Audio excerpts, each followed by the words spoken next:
C'était Pascal Elbé, sur Conversation dans la fin du monde. Voilà, je reviendrai plus. Ok. Il y a une réputation quand même, quelque part, de grand beau gosse, je dirais. Donc, ça fait plaisir de recevoir un sexe symbole dans le podcast, en fait. C'est bien ce podcast, j'aime bien parler de tout ça. Merci beaucoup. Mais on va parler évidemment après de ton intellect, etc. Non, mais c'est pas la peine, restons sur le... Comment on travaille sur le nazisme, la Shoah, après le 7 octobre? Parfois, je vois des camarades, des acteurs ou des actrices signer des pétitions ou avoir des discours très engagés, mais je trouve que ça reste souvent des discours. Du coup, c'est quoi ta définition du succès? Dormir 9 heures par nuit. Tellement. C'est tellement ça.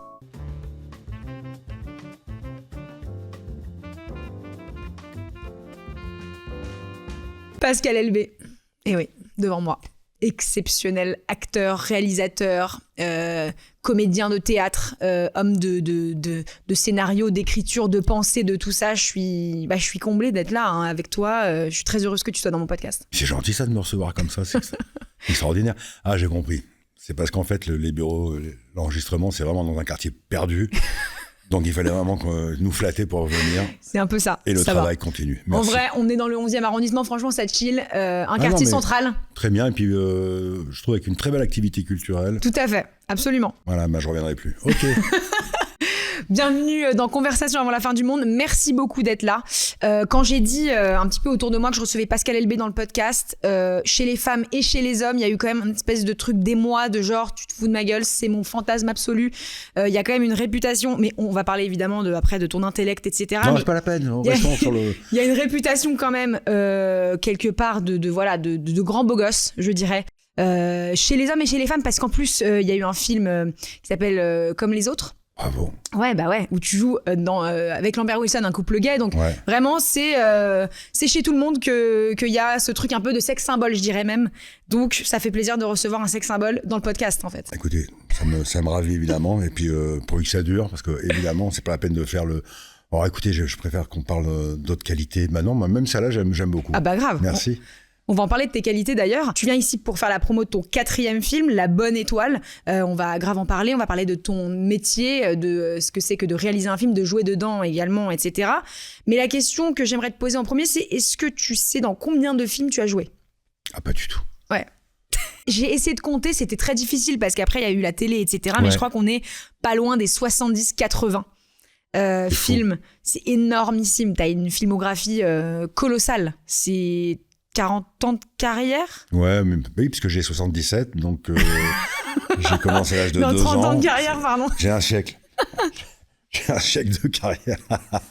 Ouais, mais ça fait beaucoup quand même. Une carrière comme ça, est-ce que ça relève, parce que là on fait connaissance, mais est-ce que ça relève d'une sorte de hasard et d'apprécier la vie, de saisir les opportunités, ou c'est vraiment un truc de volonté, tu voulais faire ce métier, t'étais très actif toute ta vie à justement en arriver là? Non, j'étais sans doute animé par une conviction ou une foi dans ce métier que j'avais envie de pratiquer, ça c'est sûr. Pour autant, j'ai jamais eu l'ambition démesurée, ou j'ai jamais jalousé des rôles, parce que même aujourd'hui, on a toujours de la peine à se trouver légitime. Moi, je viens de province en plus, peut-être on en parlera, mais je veux dire, cette façon de s'installer dans la capitale et de se sentir légitime, ça prend beaucoup de temps. Et c'est vrai qu'encore aujourd'hui, je préfère poser ce regard un peu distancié sur cette époque qui nous entoure, sur cette ville et sur cette énergie de cette ville. Je serai toujours et éternellement, je pense, finalement, un provincial qui s'installe à Paris. Et c'est bien. On va parler justement du rapport à l'échec, surtout dans ce milieu où de lumière, de public, d'ego, etc. C'est bien ce podcast, j'aime bien parler de tout ça. Merci beaucoup. Mais d'abord, le film, t'es là aussi pour ça, c'est La Belle Étoile. Pourquoi réaliser et écrire un film sur la Shoah en 2025 ? Alors, c'est pas sur la Shoah. C'est, je dirais, c'est sur l'antisémitisme, c'est sur la délation, et aussi l'occupation, parce que ça traite de la guerre, évidemment. J'écris ça parce que aujourd'hui, évidemment, on assiste à une montée vertigineuse des préjugés, des stéréotypes antisémites. Moi, mon métier, c'est l'art du contre-pied, c'est de toujours aller, on va dire, chercher l'autre angle pour parler de la chose. En l'occurrence, c'est toujours, je vais dire, détourner les clichés pour les tourner en ridicule. Mais ça, c'est presque une déformation professionnelle. C'est comment répondre à tout ça Et c'est vrai que moi, mon métier, c'est de raconter des histoires. Donc, je dis souvent, on met un nez rouge et on essaye de faire réfléchir en ayant quand même, en accrochant un sourire. C'est la meilleure façon de transmettre. Souvent, c'est quand même, c'est ce petit pas de côté qui nous permet de rendre l'histoire respirable et en même temps audible, qu'on retienne quelque chose, qu'on soit pas dans le discours. Moi, je déteste quand un réalisateur fait dire à ses personnages un propos trop appuyé où on sent que c'est plus le personnage qui parle, mais le réalisateur. J'avais envie, évidemment, tout ça m'inquiétait. Voilà, évidemment, ça précède d'une grande inquiétude. Et derrière, l'envie aussi de reparler de notre histoire. Je pense à l'histoire de ce pays, à la Seconde Guerre. C'est quand même, en ayant, j'allais dire, un peu, en étant documenté sur la Seconde Guerre, on croit savoir beaucoup de choses, on en sait très peu finalement. Remettre un peu de lumière sur cette période-là nous apprend beaucoup. Sur ce que nous sommes aujourd'hui, sur ce que nous devenons aujourd'hui, et surtout sur ce que l'histoire ne nous a pas évidemment appris et que nous sommes aujourd'hui condamnés parfois à revivre. Pourquoi l'histoire ne nous a pas appris grand-chose, je ne sais pas. Mais en attendant, s'il y a un film, même un film avec des clowns, même un film d'une comédie, une tragicomédie, comme je dis souvent sur cette aventure, je me dis si les jeunes générations peuvent réfléchir un peu et sur cette guerre, sur ce qui nous réunit tous, et aussi ce qui peut nous diviser. Alors c'est toujours, souvent moi j'ai le trait d'union, j'allais dire, entre tous les, je crois les films que j'ai écrits, ça parle souvent apparemment, sans me rendre compte, de transmission. Alors c'est important aujourd'hui, parce qu'on est en perte de repères, et je trouve que, je sais pas, avec les réseaux sociaux, avec cette info continue, on est totalement clivé, on est totalement coupé des autres, on se replie par peur, et c'est terrible. Le constat il est un peu bizarre. Et moi, j'arrive avec un film qui parle de délation d'occupation, et quand les gens vont le voir, ils nous disent tous ce film fait du bien.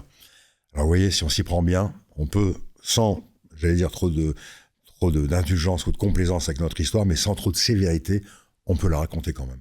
Donc c'est un film qui se passe, tu l'as dit, pendant la Seconde Guerre mondiale, c'est voilà, autour du traitement des Juifs. C'est Benoît Poelvoorde, l'acteur principal, qui se fait passer pour un Juif parce qu'il y a un cliché antisémite en tête et qui se dit qu'en fait les Juifs s'en sortent toujours, et donc il commence à se faire des faux papiers pour se faire passer pour un Juif, etc. Il y a un petit côté La vie est belle quand même, hein, un petit clin d'œil à faire à ton film, c'est-à-dire parler de cette période mais avec humour. Toi, ton rôle à toi, t'es le réalisateur du film, le scénariste du film et le second rôle, mais un des rôles principaux. Ton rôle, il est pas anodin, je trouve. C'est le rôle de celui qui va devoir se cacher pour passer en zone libre.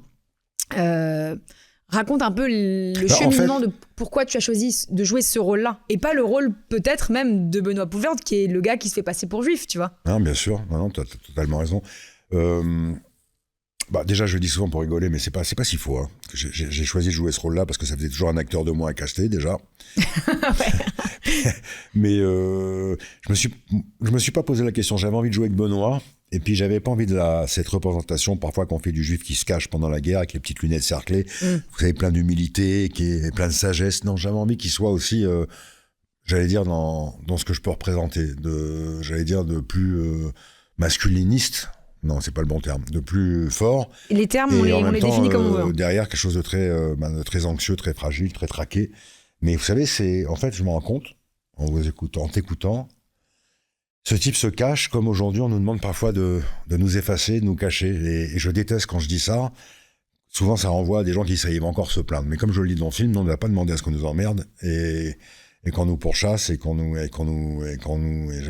enferme. Après, je te rassure, t'es dans le bon podcast pour te plaindre sur ce sujet, il y a aucun problème. Bon, là, maman, il faut que je te parle maintenant. Ça suffit avec ce taboulé. Non, et c'est fais du couscous de nouveau et arrête avec le taboulé, c'est froid.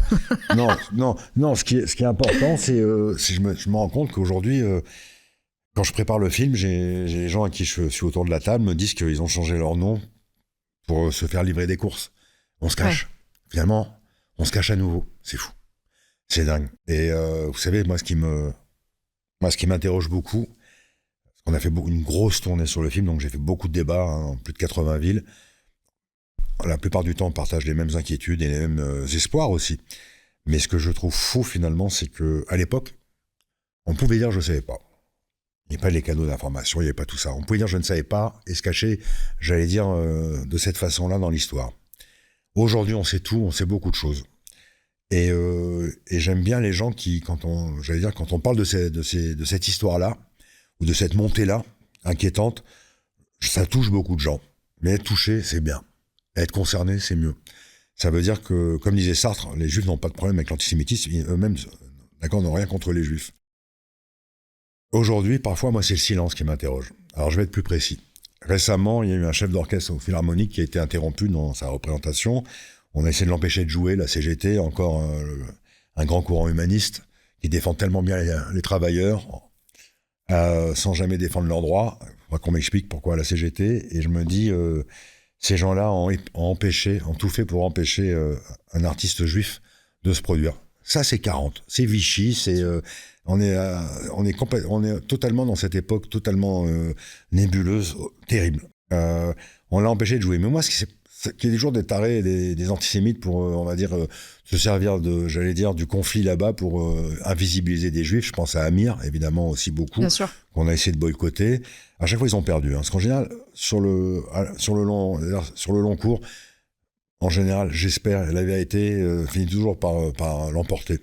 Mais ce qui m'interroge le plus, moi, et évidemment, j'étais rassuré quand j'ai vu qu'il y avait plus de 1400 musiciens ou gens de spectacle qui avaient écrit pour apporter leur soutien à ce chef israélien, du Philharmonique israélien qui s'est produit. Mais c'est pas moi, c'est pas ça qui m'interroge, moi, c'est les autres. C'est le silence. Quand on a un artiste comme Amir où on demande à ce qu'il soit boycotté parce qu'il est juif, hein, on va pas savoir. Ce qui est fou, c'est... Je me souviens, moi, d'une époque où quand on avait empalé on avait un cadavre juif, il y avait 1 million de Français dans la rue qui étaient là pour défendre les valeurs de la République. Sûr. Et pas les valeurs, communautaires de la France, les valeurs de la République, notre socle commun. Là, quand on voit qu'on essaye d'interdire Amir, quand on essaye de massacrer une représentation au Philharmonique, je trouve que le silence qui accompagne tout ça est dingue. Je veux dire, là, on parle pas de politique, on parle pas de conflit au Moyen-Orient, on parle d'artistes français qui sont juifs dans leur intimité. C'est pas des juifs de France, c'est des Français qui sont juifs, c'est pas pareil. Et quand je vois que finalement, il y a très peu de solidarité, très peu d'empathie là-dessus, moi, ça m'interroge, je me dis, quand je fais un film, moi, qui parle de la lâcheté de l'époque, elle nous renvoie à la lâcheté d'aujourd'hui. Pour moi, on manque aussi de courage, et peut-être pire qu'avant. Avant, ce matin, j'ai fait une émission et on parlait des justes, ces Français qui ont caché des gens pendant la guerre, des Juifs pendant la guerre, au péril de leur vie, on peut le dire.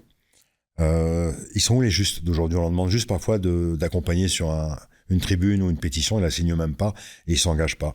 Je trouve ça fou. Moi, je trouve ça fou et coupable. Et ça me met en colère. Voilà pourquoi ce film. C'est justement sur ce sujet, on sort de 2 ans, où je ne sais pas si on en sort encore, mais on sort de 2 ans d'asphyxie un peu générale sur ce sujet-là de l'antisémitisme, cette grande montée, je crois que c'est plus de 1000% d'actes antisémites en 2 ans.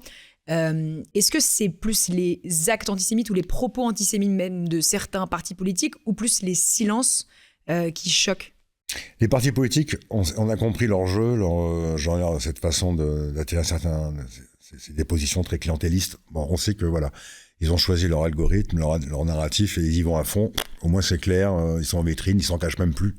Hein, on peut le dire.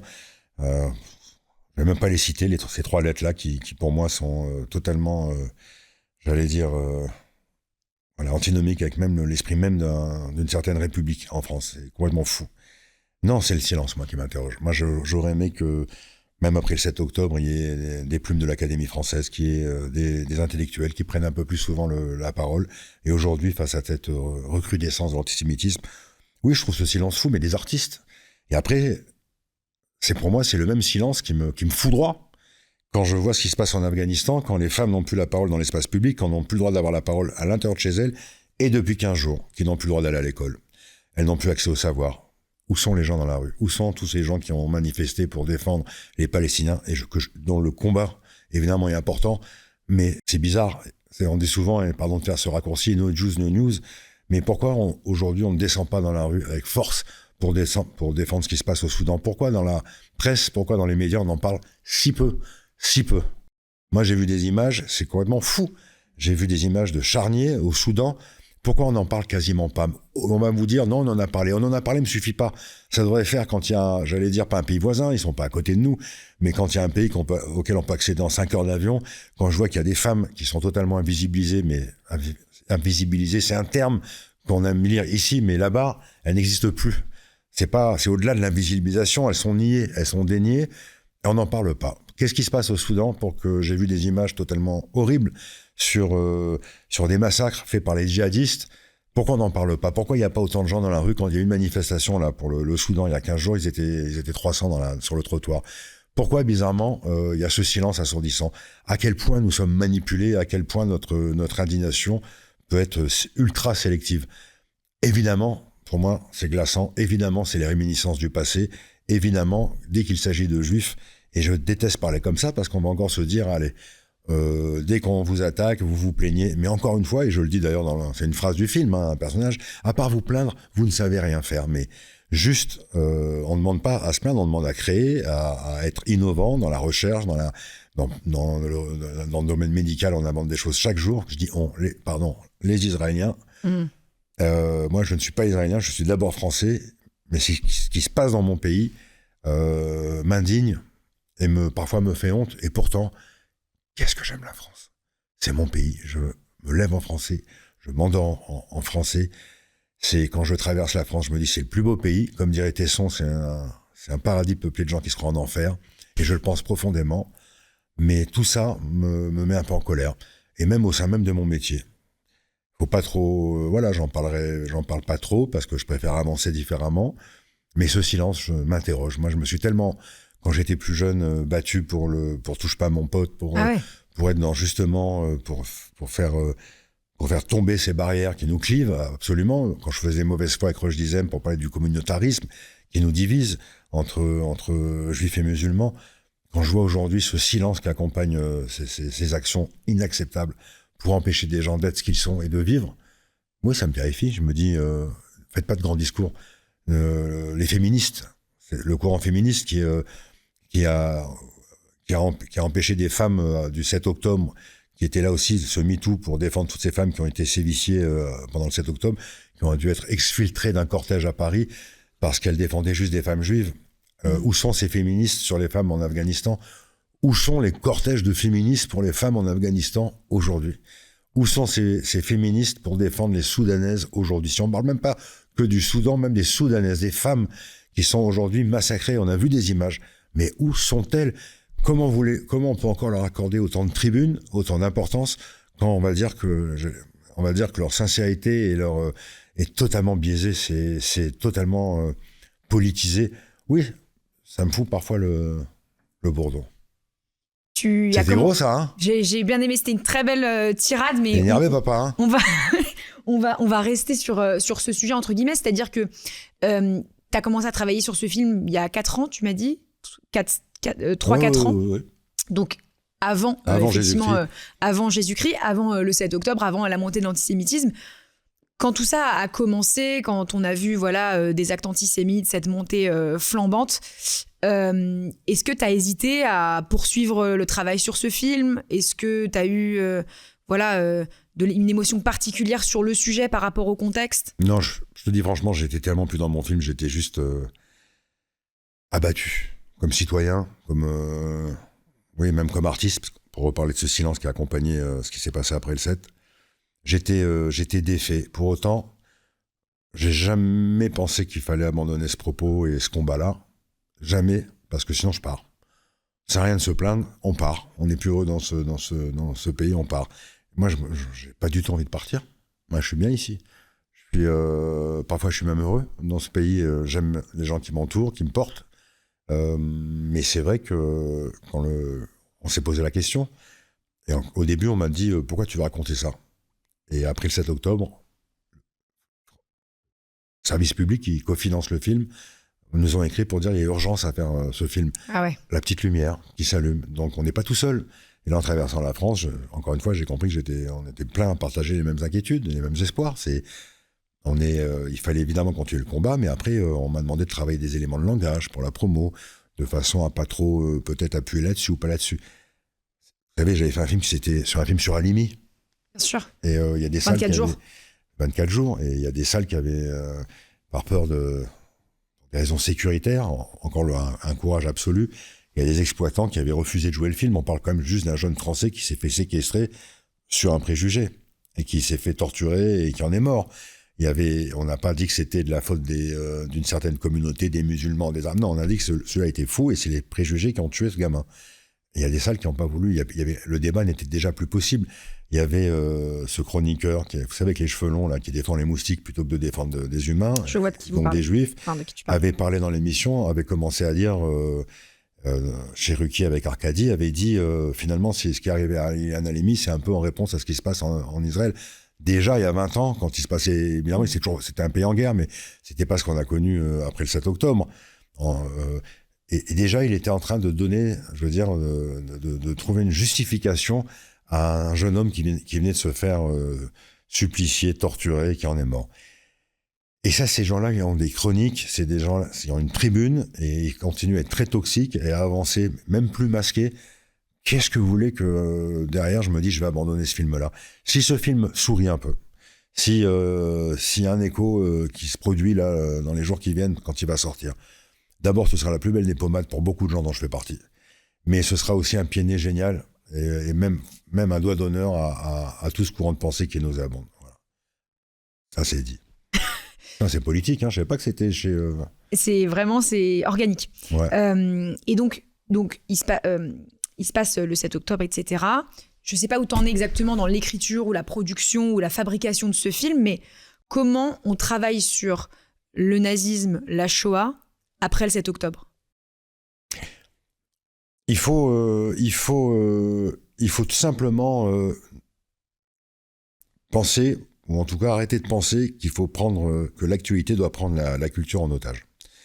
Cette histoire-là, elle est universelle parce qu'elle s'est produite. Vous savez, je dis souvent, la création de l'État d'Israël, ça n'a pas été après la Shoah, c'est pas la réponse à la Shoah, c'est la réponse à 2-3 000 ans de persécution. Hein, voilà, point. Évidemment qu'il faut...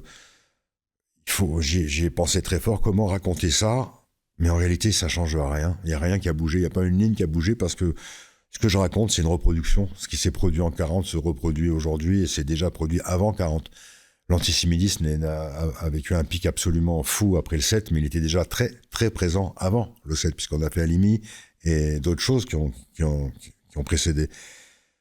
Il faut rentrer dans son histoire, presque dans sa bulle, et de se dire, voilà l'histoire de ce type que je vais pas juger trop fort, parce que personne ne sait comment se serait comporté pendant la guerre. Est-ce que j'aurais caché des gens? Est-ce que je me serais enrôlé dans la résistance? Ça m'étonnerait, je sais pas, en tout cas. Peut-être. Mais parfois, il faut peut-être un nano-détail pour basculer du bon ou du mauvais côté de l'histoire. C'est ça que j'avais envie de traiter ça. Et ça fait écho à ce que nous vivons aujourd'hui. Vous voyez? Sauf qu'aujourd'hui, on vous impose comme une injonction d'être dans la bien-pensance. Si vous ne pensez pas à gauche, vous êtes forcément un facho. Si vous ne pensez pas à droite de cette façon, vous êtes forcément un bobo gaucho. Vous voyez? Donc, c'est fou. C'est fou. Et dans mon film, je me dis, te laisse pas influencer, parasité par cette actualité, cette tribune permanente qui m'intéresse beaucoup moins. C'est ce que j'appelle du bavardage ou du commentaire, ce que je lis en permanence au quotidien. Non, j'avais envie de m'interroger juste sur ce petit Français qui s'appelle Jeannot Chevalin et qui est pris dans la Grande Guerre, qui est pris dans la grande histoire. Comment nous aurions réagi? En fait, j'ai essayé qu'à tout moment, ce soit traversé par l'humanité, par la sincérité. Le reste, finalement, qu'est-ce qu'ils vont en penser? Qu'est-ce qu'on va en penser? Au bout d'un moment, on s'en affranchit, on dit, je m'en fous.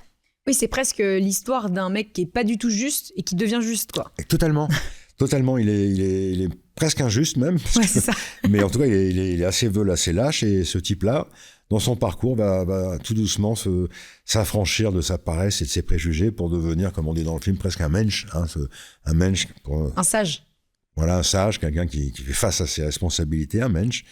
Et oui, parce que moi j'ai confiance en l'autre. J'ai confiance. Je me dis, on peut pas être foncièrement mauvais. Parfois, il faut prendre son bâton de pèlerin, comme on l'a pris pour moi quand j'étais dans mes erreurs, et discuter, parler, essayer de convaincre. Et si on a échoué, c'est pas grave, on a essayé. Est-ce que tu dirais que quand on est acteur et qu'on fait la promo d'un projet, d'un film, là en l'occurrence c'est ton film, on demande aux acteurs d'être tout sauf des acteurs dans la promo. C'est-à-dire, là, voilà, t'en as parlé hyper naturellement, de cet engagement-là, on va dire. Qu'est-ce que tu penses de ça, de cette injonction un peu à l'engagement chez les artistes? Je le comprends totalement. Je suis pas sûr qu'il soit toujours à sa bonne place. Parce que vous savez, il y a cette histoire d'appropriation culturelle où pour jouer, je vous dis n'importe quoi, pour jouer un musicien sourd, on nous dit, ben oui, mais là vous allez prendre le travail d'un handicapé, donc si vous n'êtes pas vraiment sourd et que vous connaissez pas le solfège, vous prenez en plus le travail d'un musicien, donc on va vous dire, mais c'est ça l'acteur. C'est l'art du mensonge, c'est de jouer ce que nous ne sommes pas nécessairement.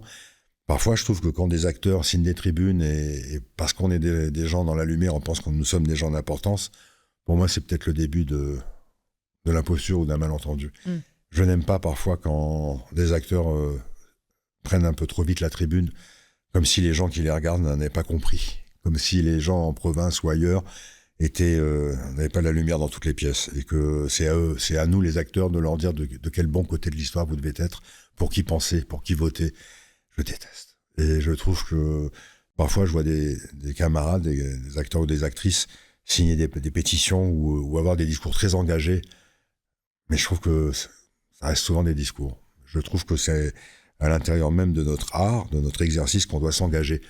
C'est pas en faisant des grands discours, en général, ça s'accompagne assez rarement, j'allais dire, d'actions concrètes. Et les gens, j'allais dire, les plus socialement engagés que j'ai rencontrés dans ma vie, dans la vie privée, c'était pas forcément les gens les plus équitables et les plus, j'allais dire, humanistes. Moi, j'aime bien cette question de l'appropriation culturelle, notamment chez les acteurs. Je la trouve hyper intéressante. Je trouve qu'il n'y a pas de bonne réponse. C'est-à-dire que si on joue un rôle qui n'est pas nous, mais qu'on le caricature, bon, bah, certes, c'est un peu raté. Mais si on le joue très bien, bon, bah, ça fait honneur à la cause, à la population, à la civilisation, machin, qu'on essaie de représenter. Je parlais tout à l'heure du film Comme les autres, où tu joues un homosexuel en couple avec l'acteur Lambert Wilson, qu'on adore. Donc, il y a cette question de l'appropriation culturelle où on s'approprie la culture de quelqu'un d'autre, mais il y a aussi, entre guillemets, pas l'appropriation sexuelle, mais en tout cas jouer quelqu'un qui n'est pas de notre sexualité. Mais moi, ça me fait super plaisir. Moi, je suis lesbienne et ça me fait vraiment trop plaisir quand je vois Virginie Efira ou d'autres actrices jouer des rôles de femmes en couple avec d'autres femmes ou qui aiment les femmes, etc. Moi, j'adore ça. Mais à cette époque-là, je sais plus en quelle année c'était ce film-là, quand on te l'a proposé, comment tu réagis au rôle? Est-ce que tu l'acceptes tout de suite? Comment tu y réfléchis? Comment tu te prépares? Je me pose même pas la question. J'aime le scénario. J'ai déjà, sur une salle d'attente, je pense déjà feuilleté Têtu, sans que ça me brûle les doigts et que je me dis qu'est-ce que c'est que ce truc.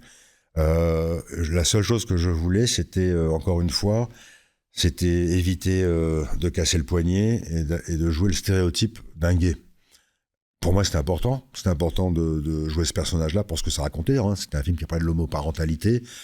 Et du coup, ça m'a appris des choses. Moi aussi, je suis devenu moins épais, moins bête. Ça m'a aussi appris, oui, le combat sur l'homoparentalité, à l'époque, le discours qu'on avait sur les transgenres. J'avais des rencontres. Tout ça m'a enrichi, m'a intéressé. Et heureusement que je suis pas obligé d'être gay pour jouer un gay. Vous savez, c'est quand même... Et Dieu sait si je l'aime, hein. Mais ils sont tellement à la masse, ces Américains, parfois. C'était Tom Hanks qui avait dit qu'il avait regretté d'avoir joué Philadelphia. Parce qu'il y avait de l'appropriation. Ça veut dire qu'il a... Ce garçon que j'estime quand même au plus haut point, n'a absolument rien compris à l'essence même de notre métier. C'est complètement fou. Philadelphia, moi, m'a fait comprendre le sida. Philadelphia, moi, m'a fait porter un regard bouleversé et très engagé sur la lutte d'Act Up et le reste. Parce que j'avais compris ce que cette communauté homosexuelle était en train de traverser dans l'indifférence. Philadelphia m'a appris tellement de choses. Et en étant pourtant dans un film avec une super belle dramaturgie, j'ai adoré. Mais en plus, je suis sorti de là en étant plus impliqué qu'avant sur la cause. Évidemment que c'est une bêtise absolue de dire je ne suis pas gay ou je ne suis pas de telle religion, de telle nationalité, je ne peux pas le jouer. Bien sûr que non.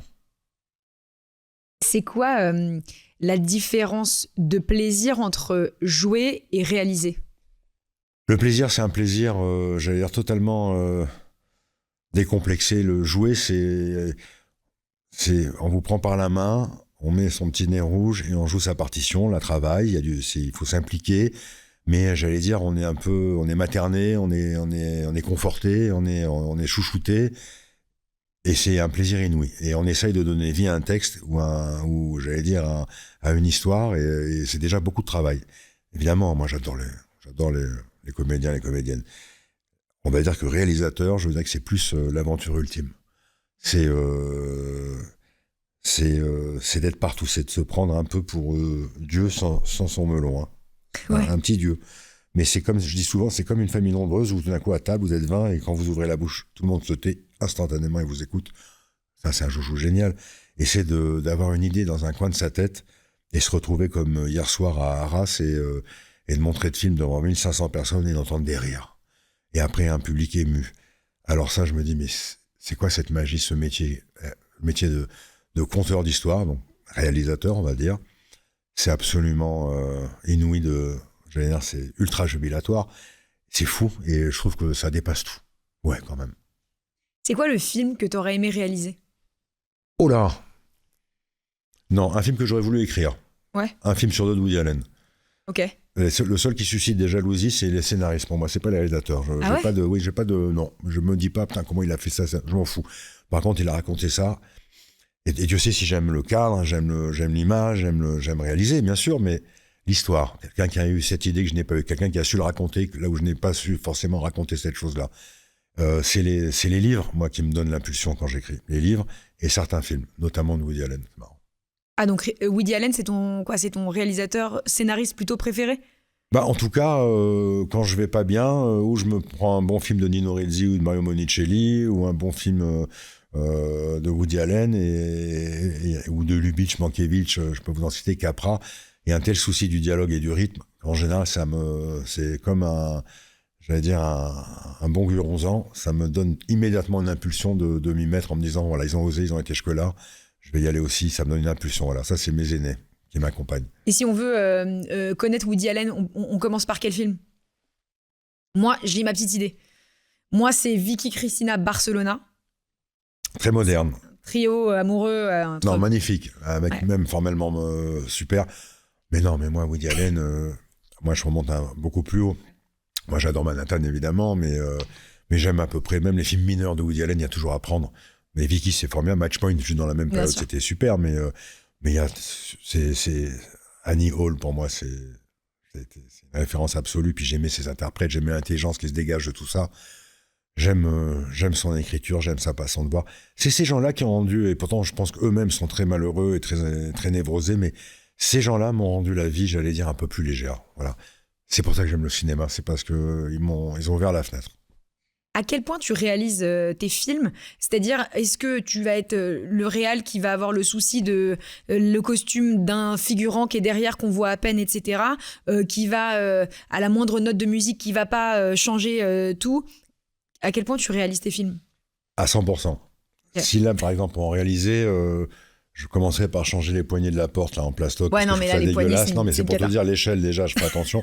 Mais en fait, quand on réalise un film, tout ce qui appartient au cadre fait partie de votre histoire. Donc, il faut être soucieux de l'image, du détail, évidemment du dialogue. C'est le texte, l'histoire et encore l'histoire, comme dirait Gabin. Je suis très on va dire, je dors pas la nuit quand j'arrive sur un plateau. Par contre, c'est très léger. J'ai toujours tourné en très peu de temps. Il y a beaucoup de pression, mais jamais de tension. Voilà, j'aime quand c'est comme un grand médecin, que tout le monde se heureux d'être sur le plateau. J'implique tout le monde, je parle à tout le monde. Mais je le fais d'autant plus facilement qu'en amont, je connais ma copie par cœur. Je sais exactement ce que je veux raconter. Tu dors pas la nuit? Non. Peut-être tout le tournage, mais la veille, quoi? La veille, mais même souvent, non, pendant un tournage, je perds beaucoup de kilos et je dors assez peu parce qu'il suffit que... Vous savez, comme je suis acteur, j'en profite. Je sais que le lendemain, il y a une scène, je la trouve bien, d'accord, tac. Mais là, il va me manquer, on dit dans le jargon, un marchepied. L'acteur, il lui manque une ligne. Il lui manque une ligne pour aller d'un état à un autre, pour passer d'un état à un autre. Alors, je refais la scène, et jusqu'à ce que je trouve ce petit marchepied, cette petite ligne, parfois, de dialogue en plus. Et une fois que je l'ai, je peux m'endormir. Mais le lendemain, j'arrive, je lui donne cette ligne elle le sait pas encore, mais qui allait lui manquer. Et ça roule tout seul, comme une partition qui peut jouer sans à-coup, sans couac.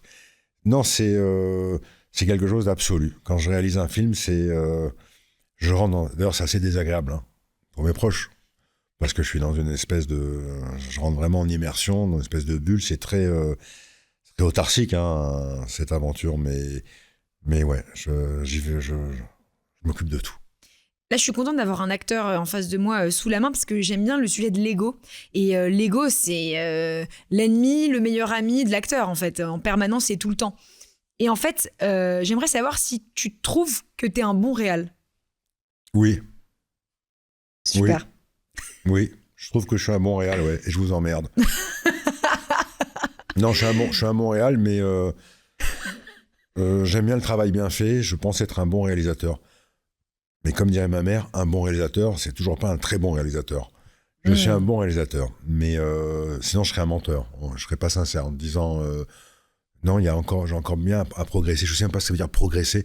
C'est juste ton film il est réussi ou il est raté. Je sais pas si c'est progresser, c'est avoir un peu plus de liberté déjà dans l'écriture et dans la réalisation, être peut-être un peu moins académique. Mais je me méfie aussi des gens qui veulent briller, qui veulent être un peu trop virtuoses. En général, ils ont juste oublié ce qu'ils voulaient raconter à la fin du plan. C'est Right? Bah, j'adore, j'aime beaucoup cette petite séquence-là de je suis un bon réal et je vous emmerde. On va la garder très fort. Et par rapport à ta mère, justement, tu viens d'en parler. Elle te coach, c'est une passionnée de cinéma. Elle va te dire là, c'est bien mon fils, ce que t'as fait, là, c'est moins bien. Ah oui, ma mère est un partenaire, elle m'accompagne depuis longtemps, mais on s'est retrouvés finalement assez tard. Quand j'étais un jeune acteur, j'oubliais, on est très bête, hein, quand on est jeune, on est pris par le tourbillon de ce métier. Et depuis une dizaine d'années ou 15 années, je me suis rapproché d'elle beaucoup plus qu'avant, même si on a toujours été complices. Et en fait, c'est une façon aussi de la maintenir en éveil, en activité, mais en réalité, son regard est hyper important pour moi. Quand j'écris, quand je reçois des scénarios, je l'envoie. Déjà, ça lui fait de la lecture. C'est toujours mieux que d'être sur les infos continues. Et ensuite, ses retours sont toujours précieux. Et quand elle me dit ça c'est pas drôle ou j'aime pas ou je comprends pas, je revois ma copie toujours. Pour le coup, c'était un jeu au début et ça devient un vrai partenaire. Non mais c'est vrai, c'est fou. Ouais. Ça devient un son vrai associé quoi. Ouais, puis c'est j'aime moi quand j'écris, quand je réalise, surtout quand je monte un film, j'aime beaucoup consulter, j'aime beaucoup le montrer. Je sais où je veux aller, donc je vais pas me perdre. Par contre, il faut savoir écouter. Il faut savoir quand quelqu'un vous dit j'ai pas compris, ben c'est peut-être pas parce qu'il est con. C'est peut-être juste parce que c'est pas compréhensible. Et il faut savoir s'entourer, couper sans avoir peur quand un producteur se met sur votre épaule pour changer 2-3 choses de montage. Il faut pas que se sentir attaqué dans votre intégrité. C'est peut-être justement parce que vous l'avez choisi, parce que justement il a un avis qui va peut-être vous aider. Et ce serait quoi le film que tu aimerais écrire le plus fort, quoi, le film de tes rêves que tu aimerais écrire? Ah moi, si j'étais dans une autre vie, j'aurais aimé être Sergio Leone. Ok. Ouais, ou j'aurais aimé être Ettore Scola pour écrire Nous sommes tant aimés. Ah ouais. Ouais. Italien. Ah, beaucoup. Bon, moi, mon cinéma, c'est beaucoup le cinéma italien. Est-ce que le cinéma, ou en tout cas les métiers du cinéma, c'est des métiers comme les autres? Alors, tu sais que le cinéma est une industrie. C'est une industrie qui arrive même avant l'industrie automobile. Donc, un peu que c'est un métier, un peu que c'est un apprentissage et un peu que c'est une réflexion. Quand j'entends parfois des jeunes qui viennent me demander des conseils, déjà, je leur donnerai pas de conseils. Si, il y a toujours un conseil que je donne souvent, c'est de lire. Okay. Lisez. Moi, j'avais rencontré une fois, quand j'étais plus jeune, une beaucoup plus jeune que moi, qui s'appelait Audrey Tautou. Et je me rappelle sa réflexion sur le théâtre et sur le métier. Je me dis, mais qui c'est cette jeune actrice? On la retrouvera sans doute. Et oui, c'est Audrey. C'était venu après, parce qu'elle était chargée, elle était riche de sa culture. C'est un métier. C'est un métier qui s'enseigne, qui s'apprend. C'est pas juste une photo, un casting et roule ma poule. Il faut quand même, si on veut durer dans ce métier-là, il faut l'apprendre. C'est un métier d'art, c'est un métier de lettres, c'est un métier de verbe. Il faut savoir lire, il faut avoir des références, il faut avoir une certaine culture et même, tout doucement, une réflexion. Ouais. Donc ça, je dis pas que ça ressemble pas à notre métier. C'est un métier qui est comme les autres métiers, qui est un métier d'apprentissage aussi. Après, c'est un peu à part. Parce que, regardez-moi, je sors un film dans 2 jours et j'ai travaillé 3 ans et en une journée, on saura si c'est cuit ou si c'est... C'est vrai. C'est vrai que c'est comme un athlète qui prépare le JO et qui fait un faux départ. 4 ans de travail pour préparer des JO, il fait un faux départ, il est exclu de la course et c'est fini. C'est quand même particulier, on va dire, voilà, ça c'est un peu à part. Sinon, je dirais que c'est un métier comme un autre. C'est vrai que c'est énorme ce temps passé pour ce résultat-là, ouais. Mais bon, après, quand c'est le succès, c'est magique, quoi.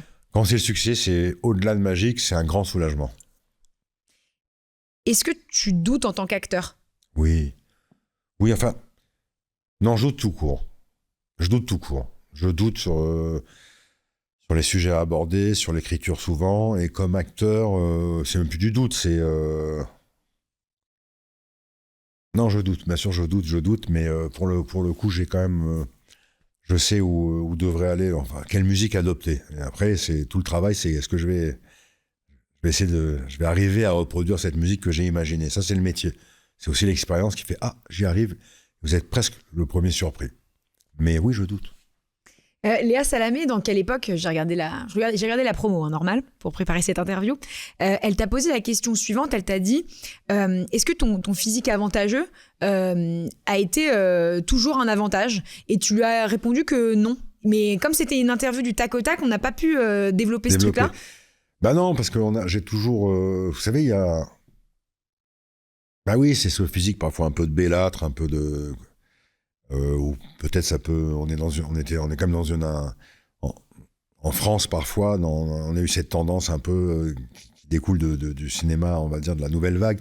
On avait l'impression il fallait être un peu avec des cheveux qui vous couvrent un peu le visage, des pulls un peu trop longs, avec la manche qui dépasse et si possible jaunie. Il fallait toujours avoir une espèce de truc, le Girls Next Door ou Boys Next, ce que vous voulez.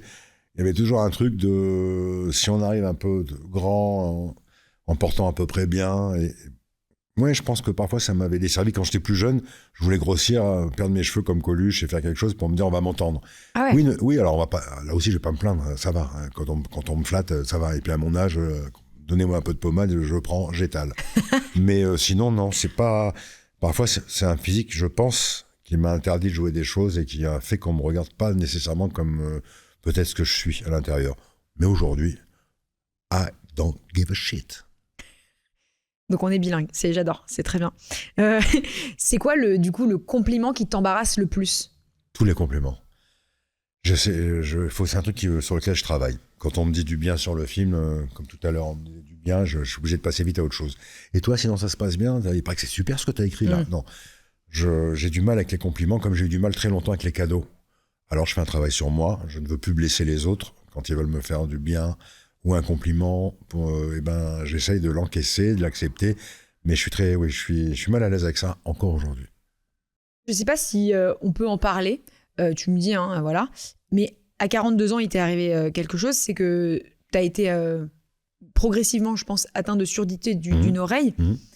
Si tu acceptes d'en parler, je veux bien te poser quelques questions sur ce moment de vie qui est intéressant, qui est bouleversant. Je vais te dire, hier, quand j'étais à Arras, on a fait un débat après, il y a une femme qui a pris la parole devant 1500 personnes et elle m'a dit, je voulais vous parler de votre précédent film, qui s'appelle donc En effet Pour s'entendre, et je voulais vous dire que ce film a changé ma vie parce qu'à la sortie du film, j'ai été prendre rendez-vous et je me suis fait appareiller et j'ai repris le goût de l'autre. Elle a sorti ça devant 1500 personnes. C'est fou, pas quand même, qu'un film, j'ai reçu plein de courriers de gens qui ont compris leur entourage ou qui eux-mêmes se sont fait équiper appareillés. Alors oui, j'en ai parlé parce qu'il fallait bien que si je traite ce sujet-là, il fallait bien que j'accepte avec sincérité de dire que moi-même j'étais malentendant. Et qu'est-ce que c'est arrivé progressivement, j'imagine? Ouais, enfin, en fait, tu sais, on est détecté très tard, et le jour où vous êtes détecté, c'est comme si tu te dis, mais comment j'ai fait jusqu'à maintenant? Mais c'est sans doute arrivé progressivement, mais je crois que ça datait de longtemps. Ouais. Ok. Et qu'est-ce que ça a changé dans ta vie d'homme? Tout, parce que c'est mon rapport à l'autre qui change. Évidemment, je pars toujours le premier dans les soirées. Moi, mon nouveau partenaire, c'est le silence. C'est mon compagnon. J'aime beaucoup le silence. Et pourtant, moi qui étais quelqu'un de très sociable, j'aime aller vers l'autre, je suis devenu un peu un animal sauvage. Alors que j'ai besoin parfois de m'extraire de tout ça. Ça a changé un peu ma vie. Et puis, par contre, il y a pas beaucoup de bonnes choses à ça. Hein. Cette part de handicap. Moi, j'avais ce qui m'est beaucoup... quelque part, ça m'avait aidé. C'est un bouquin de David Lodge qui s'appelle Ma vie en sourdine, qui est l'histoire d'un enseignant universitaire qui devient aussi progressivement sourdingue et il lui arrive que des galères. C'est très drôle. Ouais, je dis sourdingue, on ne devrait pas dire sourdingue. Malentendant, pardon. Et il est malentendant et il a posé des mots sur les choses que je ressentais. Et je me suis dit, moi, il faut que je mette des images là-dessus, que je fasse un film sur mon propre vécu, parce que si moi, ça m'a aidé de lire son expérience, d'autres, ça va les aider. Mais ça a changé. Mais j'ai pris ça quand même en me disant, bon, ok, c'est raide, Mais il faut avancer.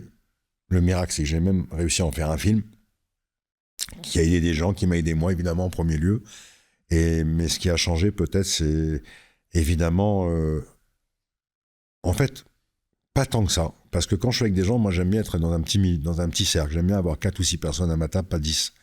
En fait, j'aime bien être écouter la personne. Et maintenant que je l'entends, je l'écoute d'autant mieux. Mais j'aime bien ces rapports, j'allais dire, d'intimité. J'ai jamais été très à l'aise quand on était trop, quand le bruit devenait pour moi une présence toxique. Donc finalement, ça m'a fait aller vers là où j'allais naturellement déjà à l'époque. Mais oui, ça change beaucoup. Comment on gère ça, on va dire moralement? Ça arrive à un moment où 42 ans, on est au top de sa virilité, de son physique, ses pleins pouvoirs psychiques, etc. Comment on gère une période comme ça moralement, on va dire? Je me suis même pas laissé le temps de cette réflexion. Je me suis dit au pire, c'est vrai, hein, je me suis dit au pire, je continuerai à écrire. Au pire. Je veux avancer. La vie est courte, c'est une rigolade, et finalement, à l'arrivée de tout ça, je me suis dit, évidemment qu'au début, ça met une claque quand on me dit, quand on me confirme que j'entends vraiment pas très bien, et qu'on me dit qu'il faut être appareillé, le soir, on dort pas bien, mais dès le lendemain, je veux aller de nouveau vers la lumière, et je veux avancer. Donc, je me suis dit, je vais me faire équiper, puis on verra bien. Et puis j'avance. Ouais, j'ai pas déprimé pendant 2 mois. Impossible. Et pourtant, je suis pas un warrior, je suis pas le mec le matin qui boit 2 litres de jaune d'œuf et qui va aller courir au bois. Je suis pas du tout, je suis bourré de doutes dès le matin dès que je me réveille. Pour autant, ça, c'est pas ce qui m'a mis par terre. Puis j'avais une famille à élever, je me suis pas laissé cette possibilité-là, quoi. Bizarrement. Bah, c'est trop bien. Enfin, j'aime beaucoup cette réponse. J'ai écrit une question après, mais t'y as un peu répondu. Est-ce que ça t'a rendu plus libre ou plus dépendant? Mais j'ai l'impression que t'as Non, pris plus le libre, parce meilleur, que en tout parfois, cas. quand on m'ennuie, j'ai toujours ce prétexte en me disant, pardon, je t'ai pas entendu. Qu'est-ce que tu disais? De la merde, sans doute, mais répète. C'est parfois quand on est dans le train que ça crie un peu trop fort, qu'un bébé ou ce que vous voulez, hop, on peut s'extraire, on enlève l'appareil et on est de nouveau dans sa petite bulle. Mais sinon, non, sinon c'est un handicap. C'est assez pénible parfois de pas saisir tout ce qu'on peut me raconter, ou même dans les vannes qu'on peut m'envoyer. On est quand même un peu coupé du monde. Un peu. Ma façon d'écrire, c'est peut-être de raccorder, on va dire, de raccrocher le monde. Trop bien. On arrive un peu à la fin de l'interview. On arrive doucement à la fin. J'ai encore des questions, hein, mais... Et moi, je m'intéresse vraiment au moment de la vie des gens que j'interviewe. J'aime bien savoir dans quel moment ils sont. Et donc, ma question, elle est simple, c'est dans quel moment de ta vie d'homme tu es?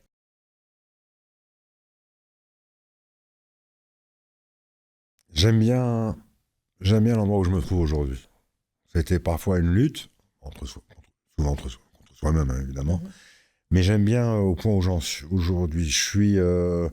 J'accepte les choses plus qu'avant. Je pense être encore plus dans la bienveillance et dans l'empathie qu'avant. Parce qu'on va à l'essentiel. Parce qu'on se rapproche de ses valeurs intrinsèques, on se rapproche de sa famille, proche de ses amis proches. On prend plus de temps pour eux. Ça y est, on va à l'essentiel. On n'a plus le temps de perdre avec ce genre d'effervescence un peu de surface. Et en même temps, on va à l'essentiel parce qu'on a conscience de la vacuité et surtout du côté un peu éphémère de la vie. Et à mon âge, dans la cour de récréation, j'ai perdu déjà beaucoup de copains. Donc je suis quelqu'un qui est renforcé par le temps, par le temps qui est passé, par les douleurs qu'on peut avoir subies, les joies aussi. Mais aujourd'hui, on va à l'essentiel parce qu'on sait que ça peut s'arrêter très vite. Je parle pas que de mon métier, hein, je parle de tout court. Et on en a beaucoup plus conscience qu'avant. Et ça rend aussi parfois plus fragile. Pas par rapport à soi, mais oui, je suis plus inquiet par moments. Je suis plus inquiet que peut-être qu'avant. Le fait d'avoir des gens autour de moi que je sais en souffrance, que je sais, là j'ai revu des amis d'enfance, ça m'a fait pas mal de mal de les revoir des années plus tard et de voir où ils en sont. Ils sont pas heureux. Et de voir des gens malades, de voir des gens qui vont bientôt partir. En fait, c'est ça qui m'obsède. c'est les gens que j'aime les gens qui sont proches de moi et qui sont évidemment la vie, qui vont un jour, qui vont partir. Alors je sais qu'il y a un petit J, moi, qui s'est enclenché. À 40 ans, on n'y pense pas. À 50, on le sait. À 58, on commence à se dire, ok. Allez, respire bien ce matin, profite de tout, essaye de te laisser bercer par toutes ces bonnes choses de la vie, mais oui, je suis inquiet de ça. Je suis inquiet de voir des gens qui vont partir. Non. Quel est ton rêve et est-ce qu'il était différent de celui que tu avais quand tu étais ado?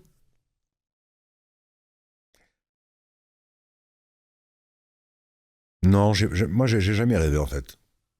J'ai jamais eu de fantasme absolu, j'ai jamais... tu sais, même dans mon rapport amoureux, j'ai jamais été un mec qui allait traverser une place de village pour dire à une fille t'es la femme de ma vie. Bah non, je la connais pas. Laisse-moi tranquille, laisse-moi... Moi, pour dire à quelqu'un t'es la femme de ma vie, il me faut au moins 1 an ou 2. Il faut du temps. Il faut du temps pour approcher l'autre, pour savoir qui il est, qui je suis par rapport à lui, et qui il est par rapport à moi. Il me faut du temps. Alors, j'allais dire que plus jeune, j'aurais rêvé d'être comédien, peut-être réalisateur, j'aurais même pas pu l'espérer. J'arrive de Strasbourg dans un milieu finalement modeste plus, et j'ai côtoyé des gens, j'ai voyagé, je me dis, ben oui, non, si j'avais rêvé cette vie-là, sans doute, même si je me l'avouais pas que c'était un rêve, ben on va dire qu'il a été largement exaucé. Aujourd'hui, mon rêve, c'est, j'allais dire que tout ce dont on s'est parlé à l'instant, c'est que ça se fasse, j'allais dire de façon sereine, presque apaisée, mais voilà, que je lâche la main de certaines personnes et que ça se fasse dans l'apaisement. Et ouais, ça, c'est un truc qui m'inquiète. Est-ce que le but d'un cinéaste, c'est d'avoir des prix? Non, mais c'est réconfortant. Nous, en France, on est très médaille en chocolat. Ouais, je m'en fous des Césars, je m'en fous de celui-là. Ben non. Ben évidemment, je fais pas un film. Je connais des gens qui fabriquent un film et qui, j'allais dire, dans le programme, dans l'emploi du temps, ils vont faire ce film à telle date parce que comme ça, il a une chance d'aller à Cannes. Ah ouais. C'est sans doute des gens qui ont été très gâtés par le métier, qui ont tellement l'habitude des festivals ou d'être primés ou d'être sélectionnés que, en fait, ils font ça en fonction. Moi, j'ai un moment d'être un ancien pauvre dans ce métier. Ouais. Et déjà, quand un film se fabrique, ça contribue à mon bonheur absolu. Mais avoir des prix, si j'en ai, eh ben, c'est toujours flatteur et ça raconte des choses sur votre travail. Mais c'est pas... Je crois que j'ai résolu pas mal de choses pour revenir à l'ego. Cet ego-là, je crois que je l'ai pas, et si je l'ai eu à l'époque, ça n'a pas été un bon conseiller. J'ai pas cet ego-là par rapport à moi-même et au métier. Du coup, c'est quoi ta définition du succès? Dormir 9 heures par nuit. Tellement. C'est tellement ça. C'est un rêve. Si on est rassuré, non mais si on est rassuré qu'on peut dormir parce qu'on a eu du succès et que on peut enfin dormir parce que ça veut dire qu'on aimait écouter et qu'on a bien travaillé. Si le succès me fait bien dormir, alors j'aimerais tellement avoir un succès formidable. Le reste du succès, qu'est-ce que ça changerait pour moi? Je continuerai à être devant l'angoisse de la page blanche, de la prochaine histoire à raconter. Est-ce que je vais être toujours attirant ou séduisant pour tel réalisateur qui peut-être pourrait penser à moi pour défendre cette histoire? Le succès aujourd'hui, je me dis, le succès, c'est juste, ça doit aider à bien dormir. Quand on manque, on dort mal. C'est quoi le pire conseil qu'on t'ait donné dans ta carrière? Le pire conseil qu'on ait pu me donner dans ma carrière, peut-être, c'est de ne pas écrire d'abandonner le film que je suis en train de présenter aujourd'hui. On me l'a dit. On m'a dit, je crois pas pourquoi tu racontes ça, laisse tomber. Laisse tomber. Et le meilleur conseil qu'on m'a donné dans ma carrière, c'est à 2 copains réalisateurs qui m'ont dit, surtout ne le laisse pas tomber. Waouh. Et du coup, je suis là aujourd'hui, j'en parle. Est-ce que dans ta carrière, il y a eu des moments où tu as eu envie de tout arrêter, justement? Tous les lundis. Ah ouais? Tellement souvent. On est lundi, là. Non, pas ce lundi-là, non, mais très souvent, mais plus maintenant.